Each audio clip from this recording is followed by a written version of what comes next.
కుటుంబ ఆత్మహత్య ఏదైతే ఉందో దాని మీద మాట్లాడడానికి మనతో పాటు ఇక్కడే ఉండే వ్యక్తి ఉన్నారు. అన్న చెప్పండి అసలు ఏం జరిగింది? అసలు ఎలా చనిపోయారు? వాళ్ళు వాళ్ళు ఎలా ఉండేవారసలు?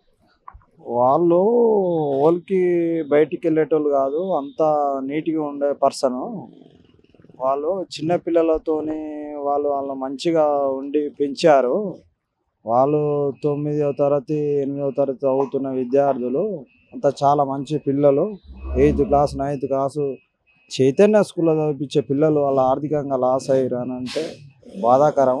చిన్న పిల్లల్ని చంపడం వల్ల వచ్చే ఉపయోగం ఏమి లేదు పిల్లలకు. ఆ తల్లిదండ్రులు గూడా ఆలోచించి ఆ పని చేసేదుండే.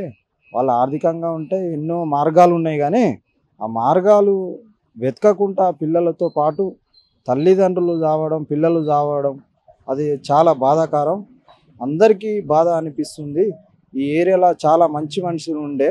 వచ్చి ఒక 8 నెలలు, 9 నెలలు, సంవత్సరం గూడా కాలేదు ఆ కొత్తింట్లోకొచ్చి. అది రీసెంట్‌గా బిల్డింగులో కట్టిర్రు. అది పక్కపొంటి గొడవైంది తెలవదు. ఏమి తెలవదు. అంత మంచి పిల్లలు, అంత మంచి పేరెంట్సు. అది ఇట్లా అయిందంటే అందరికి చాలా బాధాకరం అనిపిస్తుంది. అందరికీ బాధాకరం. రిపోర్ట్‌లో కూడా వాళ్ళు ఏదైతే నోట్ రాసారో దాంట్లో కూడా మొత్తానికి ఆర్థిక ఇబ్బందుల వల్లే నాకు శారీరకంగా కూడా కొన్ని ఇబ్బందులున్నాయి. షుగర్ ఉంది. నరాల వీక్‌నెస్ ఉంది అని చెప్పి దాంట్లో రాసినట్టు పోలీసులు కొంచెం చెప్తా ఉన్నారు. నిజంగా అది 20,000 రెంట్ అని చెప్తా ఉన్నారు. 20,000 రెంటు వాళ్ళు పిల్లలు చదువుతా ఉన్నారు చైతన్యలో. సో ఇయన్నీ మెయింటైన్ చేస్తున్నారు. ఇంకా ఆర్థిక ఇబ్బందులు అంటా ఉన్నారు. మరి ఎట్లా చూస్తారు దీన్ని? అది ఆర్థికంగా ఇబ్బందులు అనంటే పిల్లల్ని ఒక రూ. 1,00,000 పెట్టి చదివిపిస్తుర్రు. గవర్నమెంట్ స్కూల్‌లో చదివిపిస్తలేరు. వాళ్ళు రెంటు ఒక సింగిల్ బెడ్‌రూమ్ గూడా గాదు. అంత పెద్ద బెడ్‌రూమ్‌లు తీసుకొని వాళ్ళు అంత చాలా మనుషులు, అంత మంచి మనుషులతోని ఉండేటోళ్ళు. వాళ్ళు రీసెంట్‌గా లాస్ అయిందంట, ఆర్థికంగా ఇబ్బందులున్నాయంటే గూడా అది ఎంక్వైరీ జేసి ప్రభుత్వమే వెంటనే చర్యలు తీసుకోవాలని. సో ఎట్లా ఉండేటోళ్ళు అంటే పిల్లలు ఇక బయటికి వచ్చేవాళ్ళా? వాళ్ళు కూడా ఎట్లా ఉండేటోళ్ళు? లే పిల్లలు బయటకొచ్చేట వాళ్ళు గాదు. వాళ్ళంతట వాళ్ళు డీసెంట్‌గా మంచిగా చదివే పిల్లలు. వాళ్ళు ఒకళ్ళతోని గొడవ పడేటోళ్ళు గాదు. ఇంట్ల వాళ్ళు ఉన్నారంటే బయటకొచ్చేటోళ్ళు గూడా గాదు. వాళ్ళు డీసెంట్‌గా ఉన్న పేరెంట్సు. వాళ్ళు ఆ ప్రకారంగా ఎందుకయిందో గానీ తొందరనే ఎంక్వైరీ జేసి గవర్నమెంటు చర్యలు తీసుకోవాలి. ఓలైనా చేసేదుంటే ప్రజలకు ఇసొంటి ఆ పిల్లలు గూడా పేరెంట్స్ గూడా ఎవ్వరైనా సరే ఇసొంటి పిల్లల్ని చిన్నప్పటి నుంచెల్లి సాది పెద్ద జేసి 9వ తరగతి దాకా చదివిపిచ్చి అంత పెద్ద జేసి పిల్లల్ని చంపడం అంటే చాలా బాధాకరం అని విజ్ఞప్తి చేస్తున్నాను. ఇలాంటి వాళ్ళకి ఏం చెప్తారన్న? ఇప్పుడు పాప 15 సంవత్సరాల దాకుంది. బాబు కూడా 10 ఇయర్స్ ఉన్నాడు. సో వాళ్ళ భవిష్యత్తు అంతా నాశనం అయిపోయిందిగా ఏం చెప్తారు? వేరే పేరెంట్స్ గూడా ఇసొంటి ఎవరన్నా చేసేది గూడా ప్రతి ఒక్కసారి అర్థం జేసుకోవాలె.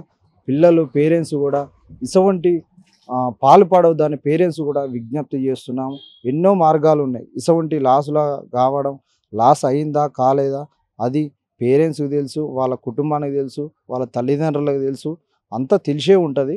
ఇసొంటి మార్గాలు అందరూ కలిసి పరిష్కరించుకోవాలి గానీ, మనం పిల్లల భవిష్యత్తు చిన్నప్పటి నుంచెల్లి చదివిపిచ్చి, పెంచి మనం ఎంతో ప్రయోజనాలు చేసినాం. వాళ్ళని వదిలిపెట్టినా గూడా ఇయాల రేపు నెలకు 15, 16 వేలు సంపాదించుకుని వాళ్ళంతా వాళ్ళు బతికేటోళ్ళు గానీ, ఇంత దారుణంగా జేసినందుకు ఓలు క్షమించేటోళ్ళు గాదు. ఇది అయ్యో అనేదే గానీ, ఓలు గూడా ఇది మంచితనం కాదు. వేరే పేరెంట్స్‌లు వేరే ఇబ్బందులున్నా గూడా వేరే పేరెంట్స్ గూడా అసొంటివి చేయగూడదు.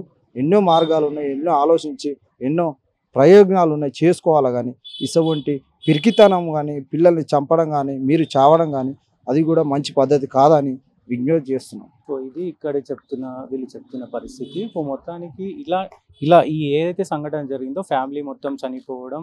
సో ఇలాంటివి కూడా చేసుకోకూడదు. సో ఏదైనా ఉంటే ఎదిరించాలి గానీ ఇలా చేసుకోవడం ఏంటి అని చెప్పి ఇక్కడ ఉన్న వాళ్ళు ప్రశ్నిస్తూ ఉన్నారు. ముఖ్యంగా వాళ్ళ ఫ్యామిలీ ఏదైతే ఉందో చాలా సైలెంట్ ఫ్యామిలీ. చాలా వినయంగా ఉండే ఫ్యామిలీ. ఎవరితోటి ఎక్కువగా మాట్లాడకపోతుండే. వాళ్ళ పనేందో వాళ్ళు చేసుకుంటుండే. చాలా అన్యోన్యంగా అయితే వాళ్ళు ఉండేవాళ్ళు. మరి ఈ ఘటన జరిగిన దానికి ఇంకా చాలా కీలక విషయాలు తెలవాల్సయితే ఉంది. మరి పోలీసులు రిపోర్ట్ బయట పెడితే గానీ తెలీదు. సో ఇప్పటివరకు ఉన్న అప్డేట్స్ ఇవి చూస్తూనే ఉండండి ఆంధ్రప్రభ.